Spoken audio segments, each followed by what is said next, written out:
Season 2, Episode 2. Welcome to the Muslim Life Hackers podcast, the weekly podcast providing you with the knowledge, tools, and connections to help you get ahead in life. And now for your hosts, Mifrah, Mahroof, and Maheen Malik.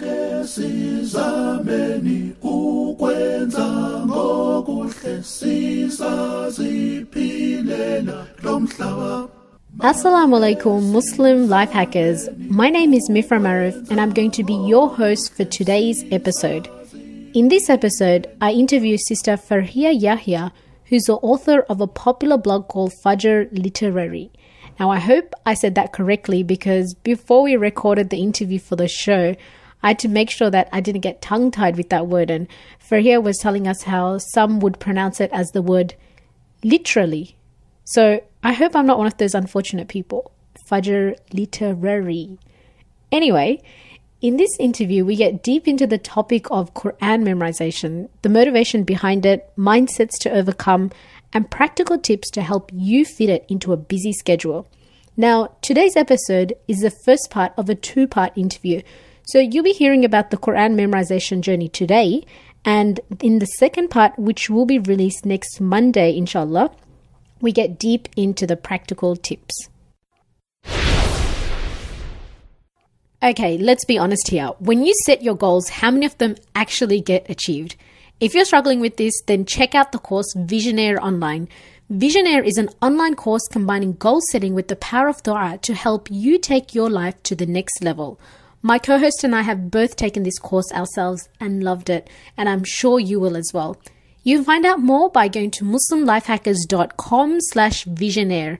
Now that's spelled as vision and then air with a E.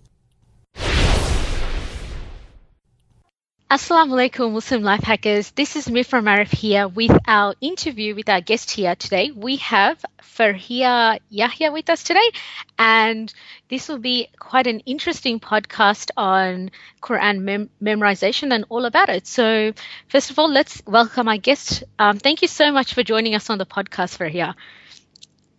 Thank you for having me. Jazakumullah khairan. So one of the things that I just want to kind of, for our audience who are not familiar with your work, would you be able to tell us about yourself, like a quick intro? Okay, so my name is Farhia, but I think because of all the work online, a lot of people just know me as Fajr. Yeah. For a while now, I've sort of been running the Fajr blog online. The name has actually moved now to Fajr Literary blog. And it's basically a place where I stored a collection of my works predominantly in the field of translation. So it was from the Arabic translation to English of classical text, a lot of it to do with Quranic sciences and Arabic, and as just various literature, I guess, because I love writing. Yeah. On that note, I've sort of moved into authoring now. So I've recently just finished authoring a book, a biography on one of the early scholars in Islam. Hopefully that should be out within 2 weeks, roughly. By the time this podcast goes live, it'll probably have already been out there, inshallah. Awesome. Yeah, other than that, it's just more recently, it's about classes and courses, the memorization of Quran course that recently launched in the past year, where my aim was to sort of really help sisters with regards to their own hifd journey, and just alhamdulillah, it was quite successful, and I asked Allah to accept it from us and all the sisters and sort of help everyone bi'idhnillah. So that's about it. Oh, awesome. So getting straight to the questions that we had here prepared. With Quran memorization, there's so much to discuss. But first of all, I just want to put out the question out there to you. Is memorizing the Quran something that's for everyone? Is it something that we should all do regardless of our circumstances and lifestyles? Or is it something that it's only you can do in a certain part of your life, like say when you're young and you have time, as opposed to later on? Yeah. If you're asking me if it's something for everyone, then my answer is definitely yes. I think if there is anything that is worthy of our time, our effort, our dedication and study, then without doubt it is the book of Allah Azza wa Jal. It is, the Quran, the words of Ar-Rahman, and so on and so forth. So from that aspect, it is definitely something for everyone. But we all tend to differ, I think, in the capacity, how much of Quran, how much should we be memorizing, or can we memorize? And this is just due to the fact that everyone has different capabilities and capacity, especially mental capacity to take on the Quran, and the rate of memorization, especially at the beginning of one's hifz journey. So in that case, it does differ from person to person. If you were to ask me, maybe from a fiqh perspective, is it something that we should all do? Then it's not wajib. It's not fard ain. It is something that, it's enough if a few people or enough people from the ummah do it. But I think, that doesn't mean we shouldn't do it. The advice generally, when we approach Islam, is quite dangerous if we sort of look at things from a wajib or non-wajib perspective. So long as if something is mandatory, we do it. If it's not, we tend to leave it, and that is not, it's not advisable, because we do miss out on a lot of reward. And Hifd al-Quran falls into this category. It's not a case of wajib or not, but it's more a case of tafdeel, like distinction and virtue. And this is basically the ranking system Yawm al-Qiyamah. I think, we all are ranked according to how much we strived, how much we worked, and so on and so forth. I think one of the things that we sort of don't recognize is that each and every single one of us has already memorized Quran at one point or another in our lifetime. We usually memorize enough to pray. We memorize some surahs because we've just fallen in love with the surah or the recitation, and we end up memorizing it, or at least partially memorizing or acknowledging it. So we do all have a capacity for hifd, and we sort of don't focus on that aspect. We just think of this mountain, mammoth task of memorizing the entire Quran, and that puts many people off. It puts many people off. But hifd is, you mentioned something about personal circumstance. One of the topics, I guess, of the course that I run, I really try to stress that hifd of Quran is not something that you do despite or regardless of your lifestyle and circumstances. It's something that you take on alongside your circumstance or your lifestyle or whatever it is that you're doing. And the two, that's one technique of persisting on the path of hifd al-Quran, is you learn how to incorporate hifd in your daily life. And once you do that, it doesn't actually become a burden anymore. It becomes part and parcel of your daily life. And that's when you have basically cracked it. You're on your way, inshallah, to just memorize the Quran fully, because it's no longer a struggle. I think this is where lots of people struggle. They don't know how to incorporate hifd into their daily life. They haven't found that balance, And I mean, in terms of whether it's something that's just for young people,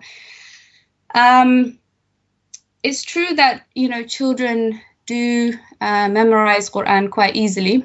We all have a larger capacity for, I guess, data and knowledge and new information when we're really young. I think that's mainly because those are the years of learning, and the brain is ready to absorb and so on, and they have less mental stress than adults. Definitely. But it doesn't mean that an adult can't make that intention and memorize Quran. It just means the way you go about it as an adult might be different. How you approach the Quran might be slightly different than how a child would take it on. You might need to be more consistent. You might need to be more of an organized person, and so on and so forth. But as adults, unfortunately, we do place a huge barrier for ourselves. We sort of convince ourselves that, okay, hifd is just for children, is something that I should have done when I was younger. Now that I'm older, I got an aging brain, and it's not going to be easy. So we are our own enemies, to be honest, and we place up a barrier before anyone else has done so, and this hinders many people. It hinders them from actually doing hifd. Getting started, continuing, and so on and so forth. So, I mean, in a nutshell, I guess I would say, in terms of the question, it is for everyone. The capacity will differ and so on, but really it's not a question of whether the Quran or hifd is for us. I think the question is more about, are you up for the challenge? And this is actually a question not from me, but more from Allah subhanahu wa ta'ala himself. I think, as you recall, Surah Qamar, he says repeatedly, we have made the Quran easy for remembrance, but is there any that will remember? So there's actually a question at the end of the ayah. And it's a question that we all should, at one point or another, answer. And many people answer in the negative, maybe not by word, but by action. By action and their thought as well. We have a lot of negative thoughts towards memorizing Quran. I mean, we uphold the virtues of it, we recognize the blessing and the khair and so on, but actually when it comes to implementing, we back off a lot. So it's a question of, are you up for the challenge? Are you going to be somebody who takes up this hifd al-Quran and so on and so forth? So I think that wraps it up. Yeah, so there's that question there, but it's also, what are our actions? It seems that there is a lot of mental barriers we place on ourselves, a lot of obstacles that you can say, these scripts that we tell ourselves, okay, I can't do this because I'm too old, and I've left those golden years of memorizing and stuff, and that's actually quite fun. So you were talking about capacity as well, like how memorizing Quran is something that we should strive to do, because it's about getting more, say, barakah in our life and more reward in this life and in the hereafter. And it's not really something that, from a fiqh perspective, like obligatory, but it's something that we should aim for in order to be people who are committed to, taking. Absolutely. I think from there's that case of what I said about tafdeel. I mean, many times, in fact, in the Quran itself, Allah subhanahu wa ta'ala, he says, وَلَلْآخِرَةُ أَكْبَرُ دَرَجَاتُ وَأَكْبَرُ تَفْضِيلًا, that in the hereafter is all about ranking, and it's all about distinction, and how people are distinguished from one another is not just the wajibat, but also what they did on top of that, the extras, if you like, the extra attention that they paid to the ibadah, maybe praying by night or feeding, the poor and so on. And memorizing Quran just becomes part and parcel of that, because, and it is a journey. Hifd al-Quran is a journey. So it's like you're with the Quran every day of that journey, or throughout your life. And that adds up to mountain loads of reward, if you like, in the akhirah. Okay, so one of the things that you were talking about earlier was about people having different capacities to memorize, and like speaking about like the actual method of memorization. Some people go for like an intensive approach in which they say put aside like some years to just focus on memorizing the Quran, and others actually go for like a gradual approach. What are your thoughts on this? Is it that one way is better than the other, or do both have their pros and cons? I don't actually believe that it's one or the other. I think for each there are pros and cons, and for each there is a time and a place. And it's also heavily dependent on what kind of a person you are. A person, what if they are a young, studious person without many responsibilities, then for this type of person, maybe their route will be very, very different to, say, a mom of 4 who is very busy in the home. One person might be able to dedicate 3-4 years to hifd al-Quran. Maybe they're able to seclude themselves, if you like, a bit more. And this route, usually when people start on this route, they can do it intensively, they can do it fast, and so on and so forth. Whereas for the mom of 4, maybe she needs to take a more gradual approach because she just has that much more responsibility on her.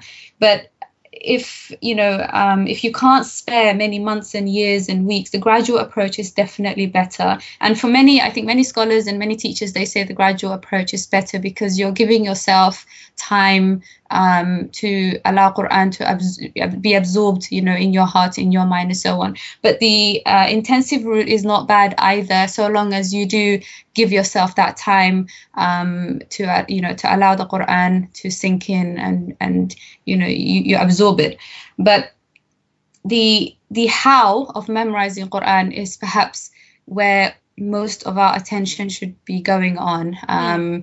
And, just a few pointers. I mean, people think it's about rate of memorization, but it's actually never a case of rate. The rate that you memorize at, the speed that you memorize at will differ very much from, the beginning to the middle to the end, towards the end of your heft.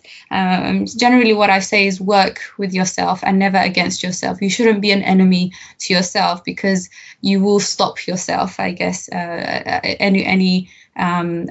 during the road, the path or your journey in Hifd al-Quran. So work with yourself, be very realistic with yourself about your day, your lifestyle. Do you have a very demanding lifestyle? Are you somebody that works full time? Are you studying full time?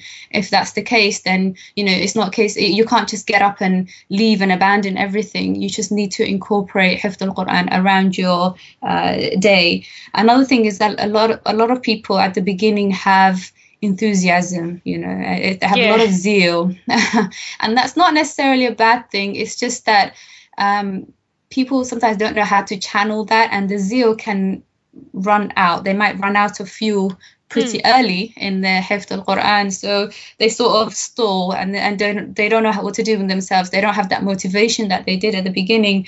So an advice to just maybe don't run before you can walk. Learn how to be constant and steady on this path. The other thing is, because of this zeal, people try to maybe, like I said, running before they can walk. They try to cram or go very fast with their hifd and be intense.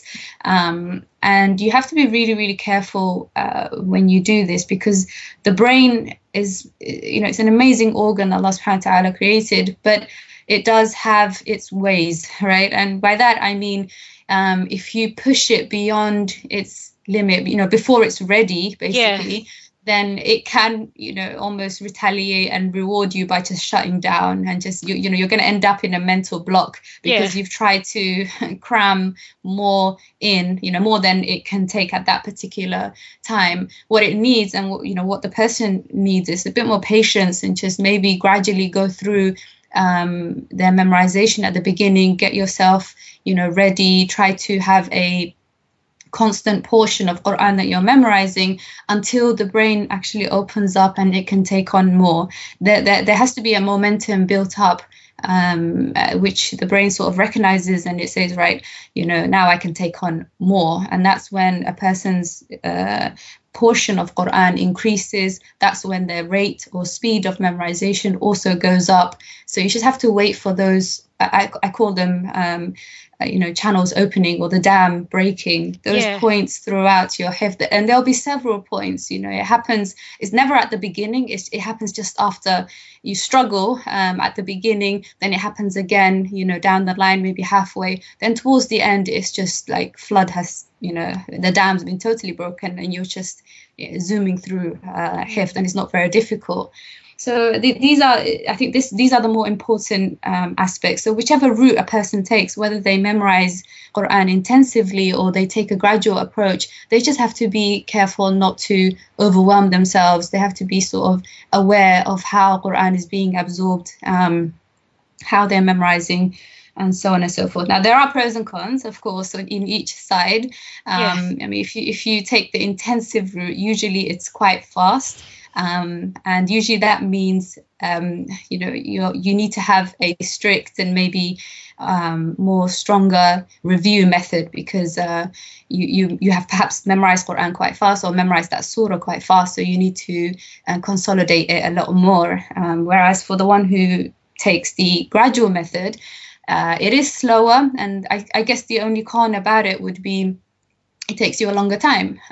It might take you, a few more years or maybe a few more months than the person who did it intensely, but you're more likely to have absorbed it better than somebody who did it intensely. And again, this is just a generalization across the board. It really depends on the person themselves. If they can go fast and maybe they could memorize very well at the same time, then alhamdulillah, that's the person, is a ni'mah for that person. So each one is different, but there are pros and cons, and there are, I think, it's more dependent on what kind of a person you are and your lifestyle.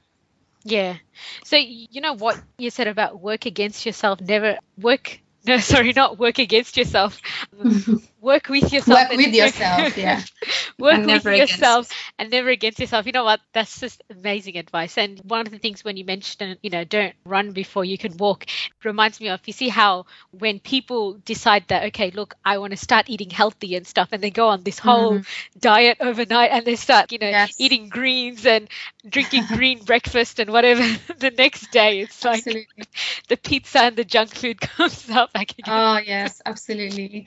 I mean, it's like the nafs, isn't it? It can't be disciplined in one night. Yeah. It needs time to be disciplined. And it's the same for Hifd al-Quran. You just need to be given that time. And there is a lot of hikmah within it. Yeah. Allah subhanahu wa ta'ala made us like this so that, we do acquire certain characteristics along the way. And it's not just with the flick of a finger and you're a completely changed person overnight. It just won't happen. Yeah. So, yeah. Yeah, it's actually pretty funny that when you actually think about how we sometimes approach change. And one of the podcasts that we had in the past, we actually spoke about motivation and how motivation isn't enough to get something done. You need to have the strategy and things in place in order to get it done. And Absolutely. I can just see what you're saying with the Quran and that. So one thing you were talking about gradual approach and how long it takes. Like in your experience, what is the longest time have you seen someone actually memorize the Quran?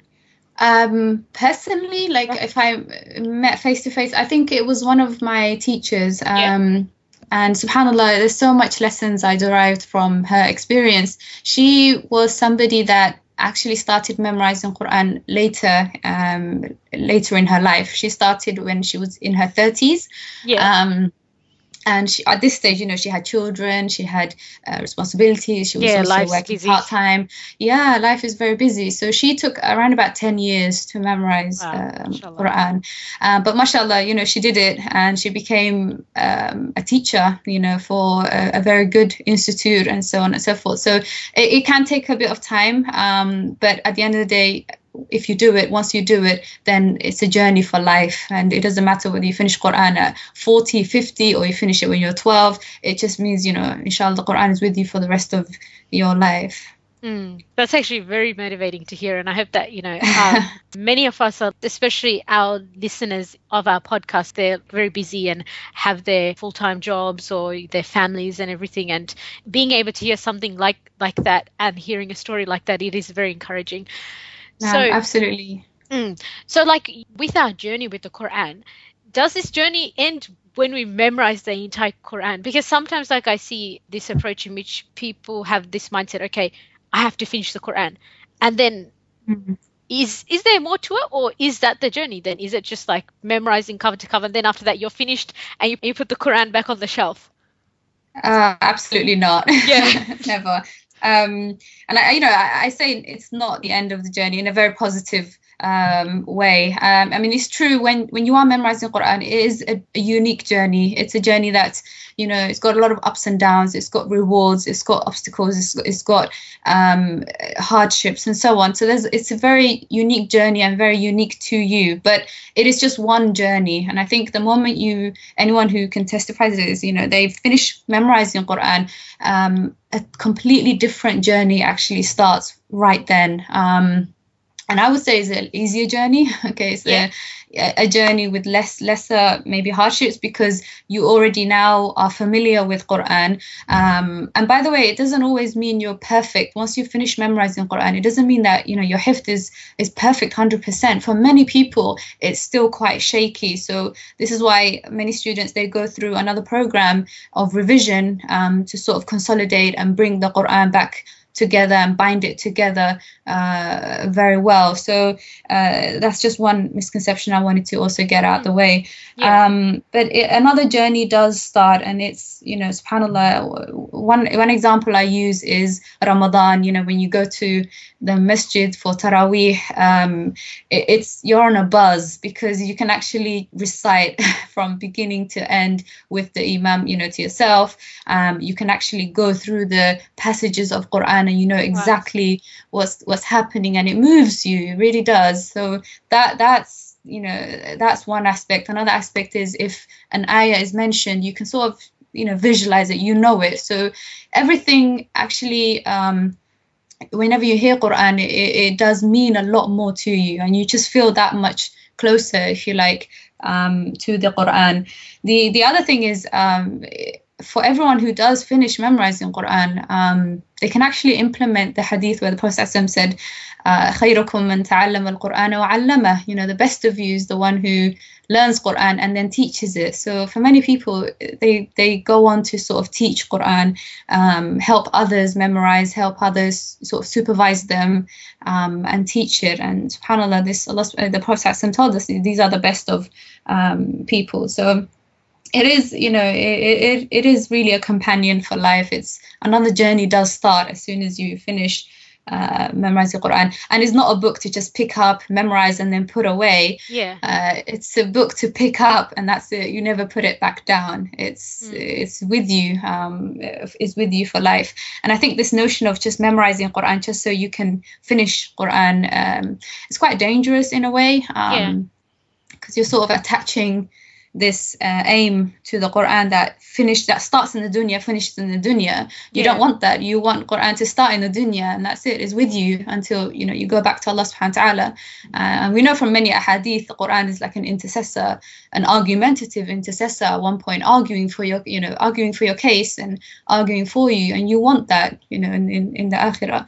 There's I think it was Hassan al-Basri who made a really beautiful statement. He said, if I can recall it, he said, "O son of Adam, how can your heart ever be softened if your only aim is to reach the end of the surah?" And it's quite, it's quite hard hitting. I mean, if your aim is just to get through it, whether it's the surah, whether it's the whole entire Quran, then when will your heart be softened? You're just rushing, you just have this aim to finish, but you should, in the meantime, while you're going through the Quran, your heart should be changing. It should be softening. You should be changing as a person for the better, acquiring all the good characteristics and traits and so on.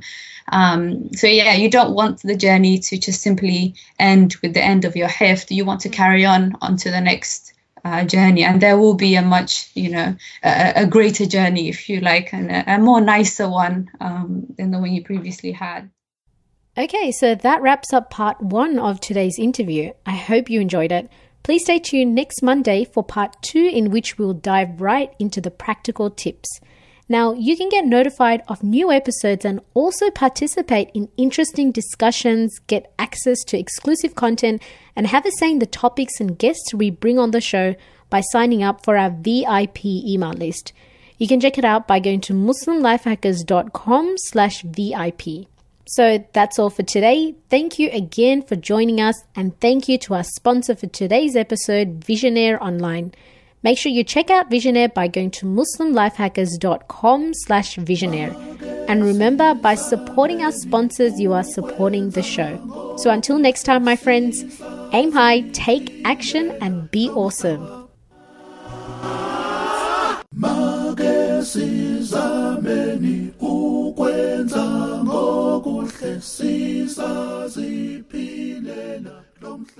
Season 2, Episode 3. Welcome to the Muslim Life Hackers podcast, the weekly podcast providing you with the knowledge, tools, and connections to help you get ahead in life. And now for your hosts, Mifrah, Mahroof, and Maheen Malik.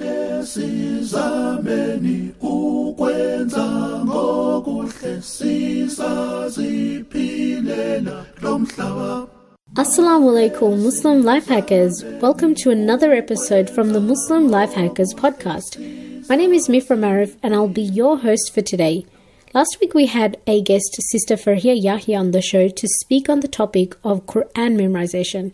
Today's part 2 of that interview. When we released part 1 last week, we had lots of great feedback. Many of our audience told us how much they benefited and how they were looking forward to part 2. So in part 1, we covered the motivation behind Quran memorization, mindsets to overcome, and in today's episode, you hear the practical tips and final advice for those who are thinking of starting or currently facing obstacles. I hope you enjoyed this episode, and please let me know what you took away from this interview by sending an email to podcast@muslimlifehackers.com with the subject Episode 3. Alternatively, if you have our mobile app, then you can just directly send an email from there. And don't worry, we read all your emails. Seriously, we do. Sometimes even the spam, but that's only if we get really bored. New Year's resolution not working for you? If so, check out Visionaire Online. Visionaire is an online course combining goal setting with the power of dua to help you take your life to the next level. We've both taken this course, myself and my co-host, and loved it. And I'm sure you will as well. So you can check it out by going to muslimlifehackers.com/visionaire. That's VISIONAIRE.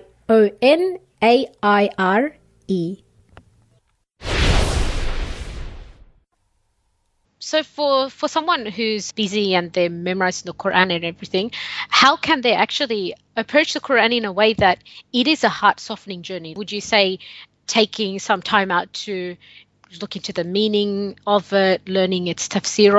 What's like a practical way you'd advise someone in that situation who has maybe, say, they have 1 hour a day, putting it out there, like 1 hour a day that they can work on memorizing the Quran? What would you recommend to that person? Like to structure the hour. Right. Yeah. Okay. So usually if you have an hour to sit down and memorize Quran, that's great. Most people don't even have the hour. But what I do is advise sisters, people in general, before you memorize that passage of Quran, take a moment, previous in the day before, just to listen to it without exerting yourself in any way, shape or form, or forcing yourself to memorize it. Then just listen to it freely, get a feel for the ayah, read up on the surah before you actually tackle it with regard, in memorizing it, so that when you do sit down to memorize Quran, you're already somewhat familiar with it. You know the meaning. You've taken the time out previously to just maybe listen to it, go through the meaning. You don't have to do all the tafsir. I think that's another thing for most people who don't have much time. Tafsir of that surah or that ayah. I think sometimes it's sufficient to maybe look at the meaning and the general context of the ayah. And if you have time, then by all means, go ahead and look into the tafsir, Ibn Kathir or Tabari, whatever it may be. But when you do want to sit down and to memorize Quran, go through it again and again. So listen to it, listen to an audio recitation, and then pick it up with the audio. So you're reciting along with the reciter, the qari, and then attempt it on your own. But in the end, once you have sort of become familiar with it, or maybe you will have, by the end of the hour, you will have memorized it, take a moment to just contemplate. I think contemplation is a big factor within Hifd al-Quran. If you're not contemplating, then memorization will just become a mundane task, if you like, and it does, you run the risk of perhaps not continuing with the journey with enough motivation and enough depth. So what you want to do is just contemplate every now and again, and then within your salawat, within your prayers, repeat what you have memorized with contemplation. If you are somebody that, perhaps if you're too busy, then things like Qiyam al-Layl might be hard, but if you do get up, and you're able to spare a few minutes just to pray, a couple of rak'at, a few rak'at before Fajr, contemplation at that particular time of the day is something else. It's just it draws you close to Allah subhanahu wa ta'ala. So wherever you can, just make sure to utilize tadabbur, this contemplation. And subhanAllah, your hifd will actually become a lot more meaningful, and it adds fuel, I guess, to your drive of memorizing Quran. But the hour, I think if you have that hour, do break it up. Utilize that hour in order to, repeat, because repetition is key to memorizing. But in the end of that hour, have your contemplation, or perhaps at the beginning. Some people prefer it at the beginning, and some people prefer to do it the day before as preparation for when they do sit down and memorize. Awesome. So pretty much listen to it the night before, read up on the surah before tackling it, memorize it, and then contemplate on it and recite it in your prayers. Yeah. I hope that doesn't sound too overwhelming for our listeners. But I suppose every person has to find exactly which routine works for them, but pretty much work around that. Yeah, no, definitely. I mean, it does depend on the person. Sometimes, some people, what they prefer to do is wrap it up at the end of the week. So they'll do the tadabbur at the end of the week. So that hour, they just utilize it for hifz. And then maybe one day of the week, they'll take a moment just to contemplate. Or maybe during the course of your day, maybe if you commute. I mean, here in London, we're always commuting. Yeah. So whether it's to work or school or whatever. So that time that you're commuting is perfect time to contemplate and listen to an audio without the stress factor of memorizing it. So be very flexible, I think, is what I'm trying to say. If you can incorporate all these things into one slot, then that's great. If not, then just use that hour slot for hifz and have your tadabbur happening around it. So maybe at the end of the week, maybe the night before, the day before, however you want to work it. But the key thing is you're not just memorizing, you're also internalizing the ayat and sort of absorbing them in your heart somewhere along the line. Okay, so just taking a different tangent now, with your work that you're doing on your blog, you actually wrote an ebook which was called Walking with Angels, and it was a practical guide to memorizing the Quran and Hifz planner. Would you be able to tell us a bit more about it? What's that about? Okay, so the ebook Walking with Angels is actually largely part of the course book that I made for the Memorizing Quran course online. Okay. It was previously offline and I took it online. As you said, it was for the online course, and it was actually 5 weeks. So the ebook is not something that you cover in one day. We take the gradual approach even with that the book. But it is better utilized within the course. However, a lot of people can sort of maybe read it and derive benefit for themselves, and also for brothers, because the courses I do is only for sisters. So I thought, why not make the book available for brothers as well? It does explore various aspects of Hifz al-Quran. It's not just a guide on the steps of memorizing Quran. It's a lot more than that. And I think anyone who memorizes Quran really needs to realize that is never just memorizing and khalas, and that's it. It's a lot more than that. There's times where you really, really need to, have patience, rein in your emotions. You need to sort of sacrifice time, and there's a lot more involved than just merely sitting down and memorizing. So to sort of help people, I've sort of incorporated things like Quranic sciences, the heritage of this ummah, because Hifz al-Quran is a heritage that we have, alhamdulillah. It's unique to this ummah in that, we are the only ones that as an ummah memorize the scripture, memorize the revelation. Also talk about virtues behind Hifz al-Quran, case studies. And I think I mentioned 4 case studies in the book, but as a course, I think we might go into slightly more than that. But case studies are really good because it sort of shows you the different types of people that memorize Quran. So I think in one case, I take the blind teacher who was one of my teachers. Another point, you take the grandma, so someone who's elderly. Another time, somebody who memorized Quran through the intensive route and they finished maybe in less than 2 months, and so on and so forth. So we look at different case studies and derive benefit from each one. Incorporated within the book is also 25 practical tips, which are actually the tips of a sheikh in Egypt. So I translated them, and we sort of go into them a bit more in more detail. Also things like dealing with obstacles, breaking barriers, as well as memorization techniques. So we explore international techniques used by various people to memorize Quran. We look at the Mauritanian method, Singaporean, the African method, and so on and so forth. So it's kind of like overall course book on Hifd al-Quran, looking at many different aspects of the subject. Well, that sounds really detailed and very, very thorough.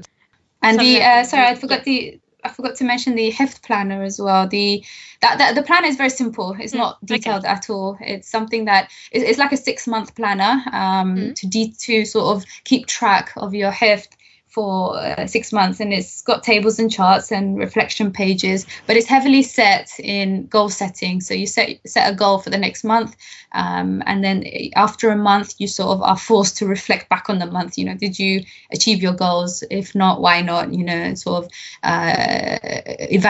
evaluating yourself and your efforts.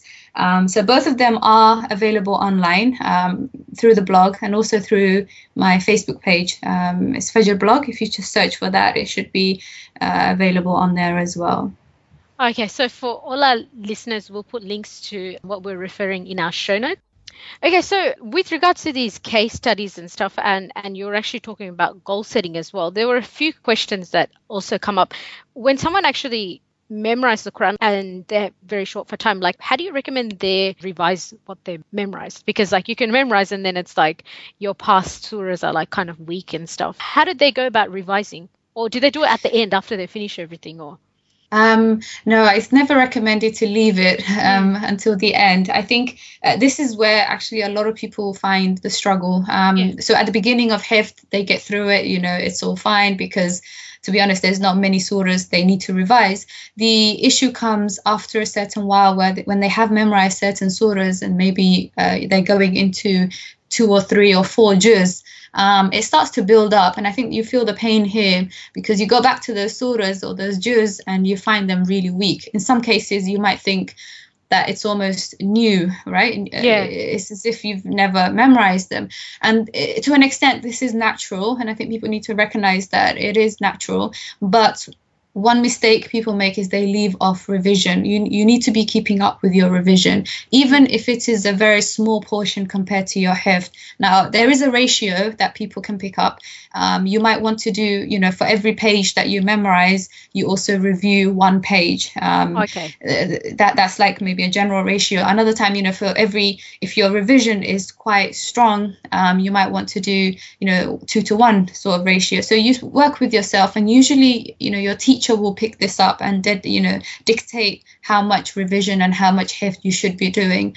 But I sort of liken it to, the image of a tractor that's plowing a field. So at the front, you have these huge, knife-like sort of things that just sort of cut the crop. But then at the back, there's also another sort of machine that's picking everything up. And that's how essentially Hifd and Muraja, which is revision, how they work together. So your Hifd, you get through it, but you also need to have another system, which is the revision system, trailing behind all the surahs that you've memorized, just sort of consolidating and picking them up.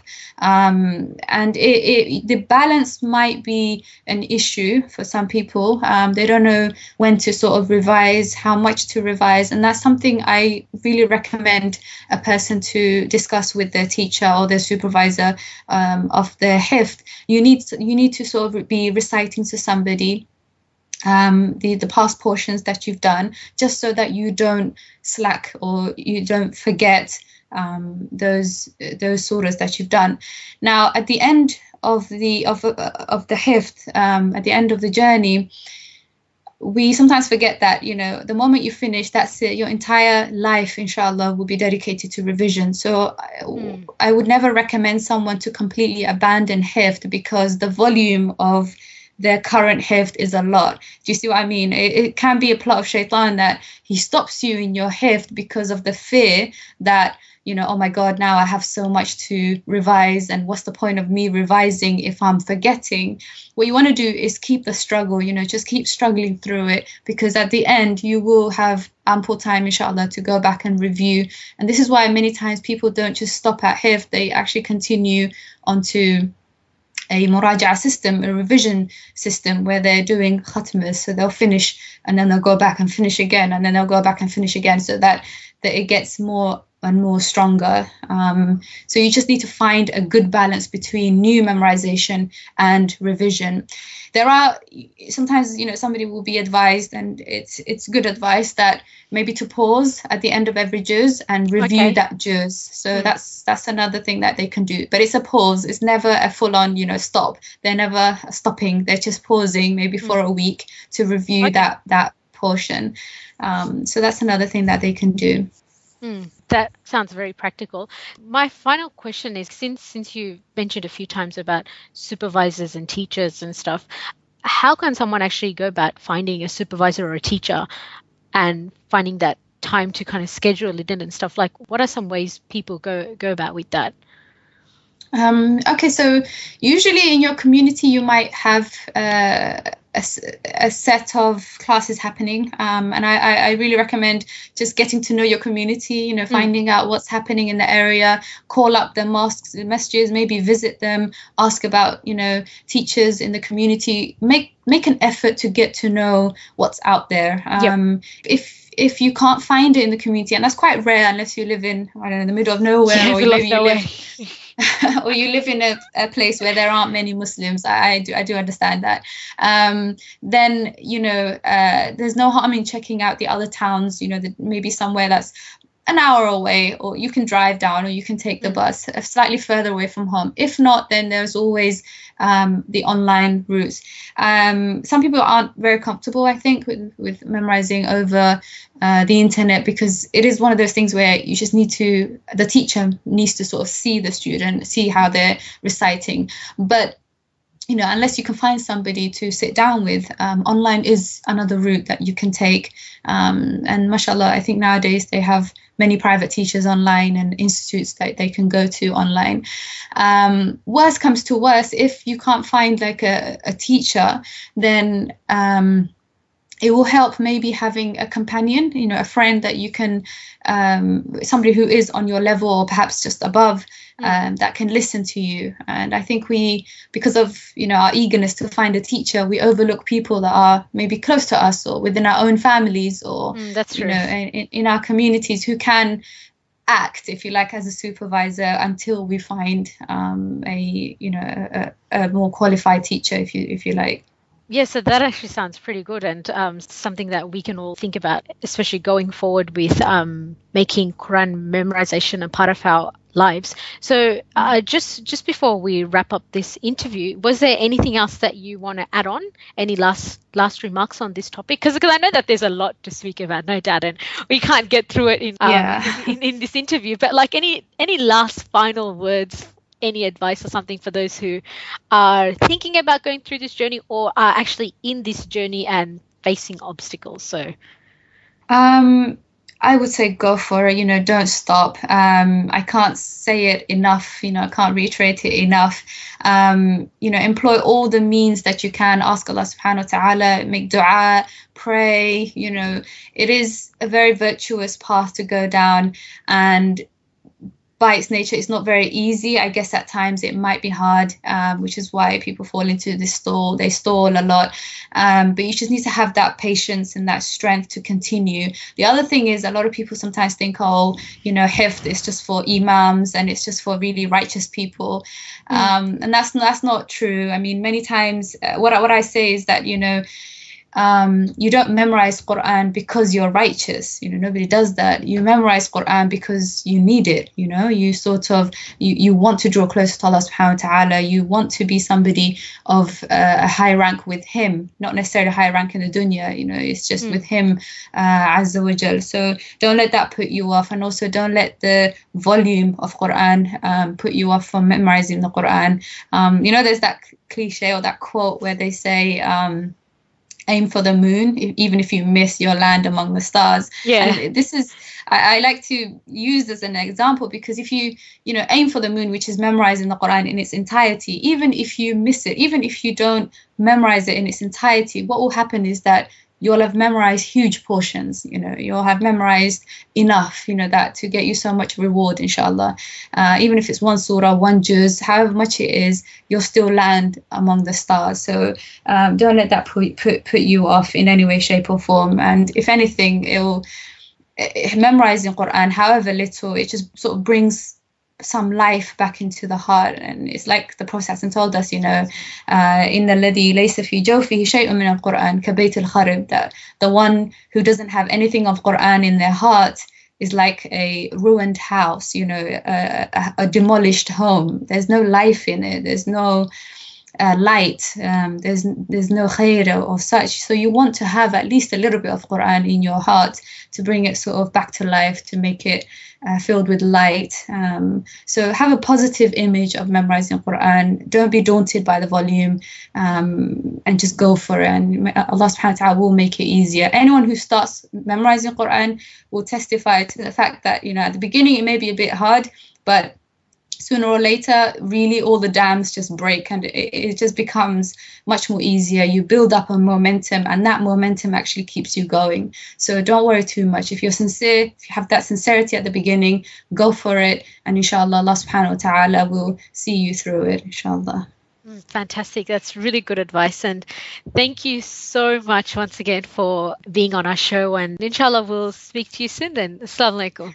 Inshallah. Wa alaikum assalam wa rahmatullahi wa barakatuh. Okay, so that wraps up the final part of the interview.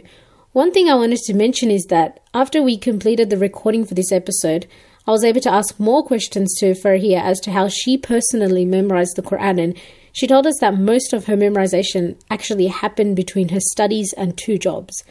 Wow, that was pretty inspiring, and don't worry, she gave us permission to share that information.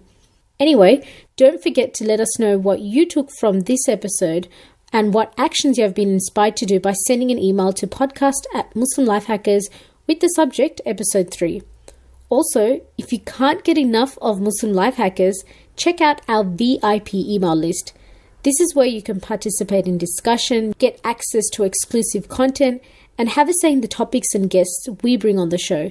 So you can check that out by going to muslimlifehackers.com/VIP.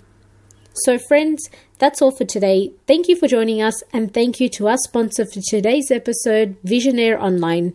Make sure you check out Visionaire by going to muslimlifehackers.com/Visionaire. And remember, by supporting our sponsors, you are supporting the show. So until next time, aim high, take action, and be awesome. Sizameni ukwenza ngokuhle sizaziphilela lo mhlaba.